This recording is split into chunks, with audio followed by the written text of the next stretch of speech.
All right, everybody, this is Bob Tarter with Animology again. We have another one of our new little exhibits. For those of you that were streaming us live, if you got a little upset with me showing too many lizards, we have something more charismatic for the people today. I want you all to meet Molly. Molly here is our African pygmy hedgehog. Now remember, every animal has that story. And when we look at her, look at that face, look at those eyes. This is an animal that eats other animals. This is a carnivore. But does this little girl look like she's going to be able to eat something like a deer or a rabbit? No. She's going to have to eat things she can catch, which will be bugs.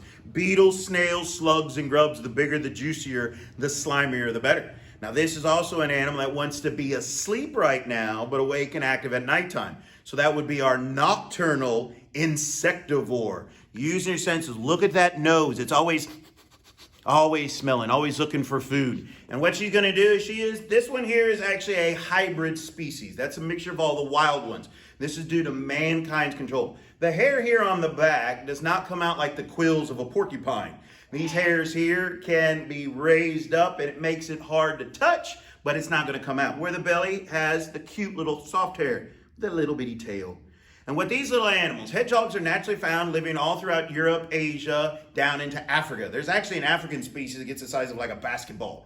But as an insectivore, these animals were an important creature. The Roman army is the one that made this creature, the hybrid, possible. They collected the hedgehogs all from wherever they were in their empire and mixed them all up to come with this one. This was a multi-use animal for the Romans. The hair here on the back was used to make cardstock as well as in animal training, but the hedgehog itself was food.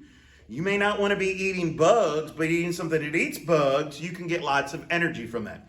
Every time we climb a trophic level, we lose 90% of the energy. So again, you can eat earthworms, but if you don't want to, eating something that eats worms can taste a lot better. This was a food source. They would take the hedgehog, throw it in the fire. When the hair was burned off, dinner was done for us. Now, as she gets nervous, they curl in a little bitty ball, but Molly here is my sweetheart. She never even gets ticklish for that one. Now, we have twin sisters, Molly and Polly, and we're going to be getting one of our males back. It's on loan. For our libraries and our teachers that are tuning in, we do what is called the Learnable Animal Program. It's when I have extra animals in my collection that can come stay with you. And I was supposed to get it back. It's living with a teacher friend of mine up in Illinois. The hedgehog's name is Don Prickles. The same teacher has a potbelly pig named Kevin Bacon. Now, with this, once we get Don back, we'll have a small breeding program again. And how many of you think the White County Public Library needs a library pet? This would make a great one. Classroom, household, library pet, 3 to 5 years. You can feed them a diet of dry, high-quality cat food with bug supplements, or just buy the insectivore food that is available. Now, in England, the wild hedgehogs are starting to vanish. This is what we call a sight indicator. And that's because of the way we're living. The overuse of pesticides, habitat fragmentation, degradation loss. We're not seeing the hedgehogs that we should. So we need to live well with our ecosystem for us. So the hybrid ones will make good pets, but we also need to help our wild ones. So this was Molly, the African pygmy hedgehog. All right, friends, this is Bob Tarter with Animology again. We have one of our last exhibits for Imagine Your Story. And this is little Elon. This is a 9-month-old red kangaroo joey for us. Now we have to remember the learning lessons on our kangaroo here is it is a very cool mammal. And that's the key to understanding them. But when we have to think about what makes a mammal, these guys started off not looking anything like this cute little boy. When he was born alive about 9 months ago, he was born and he was the size of a gummy bear. His eyes were closed, his ears, his limbs, his tail wasn't even really formed yet. And he had to climb from where he's born to get into his mother's what? In that pouch. Now once he got inside that pouch, what did he start feeding? Milk. Mothers feed their babies milk. So when you think about that, that's what he was growing from. Now living with us, I actually feed him his milk for us. And he's grown and matured. And he has this beautiful fur coat now. He hasn't always had it. The tail here feels just like velvet.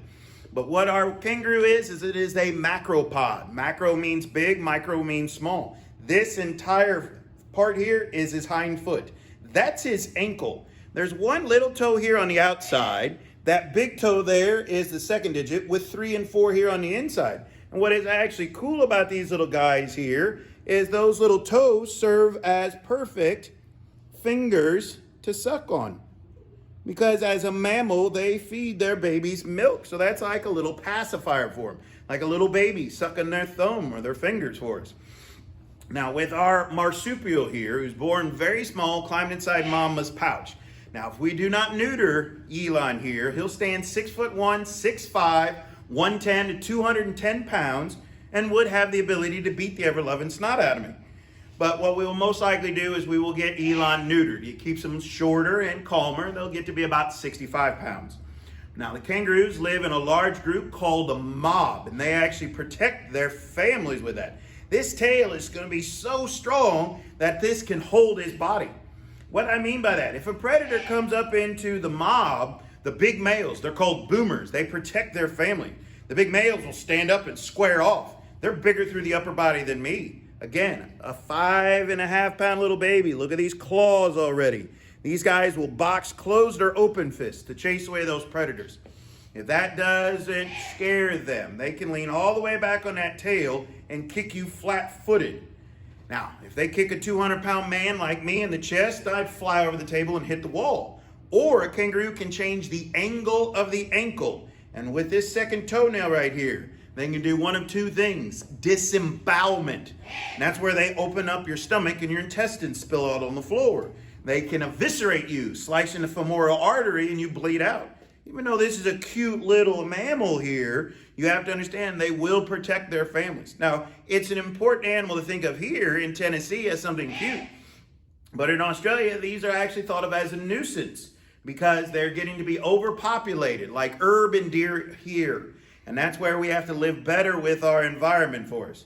The Australians that I've worked around with don't really care too much about the roos, but they think our squirrels are amazing. So it's just what you grow up with and what is going to be different for us. So live birth, having hair, warm-blooded, and mama fed you milk, the characteristic of a mammal. Now, we don't have kangaroos naturally living here in the wild, but the only marsupial we have here in North America is the possum.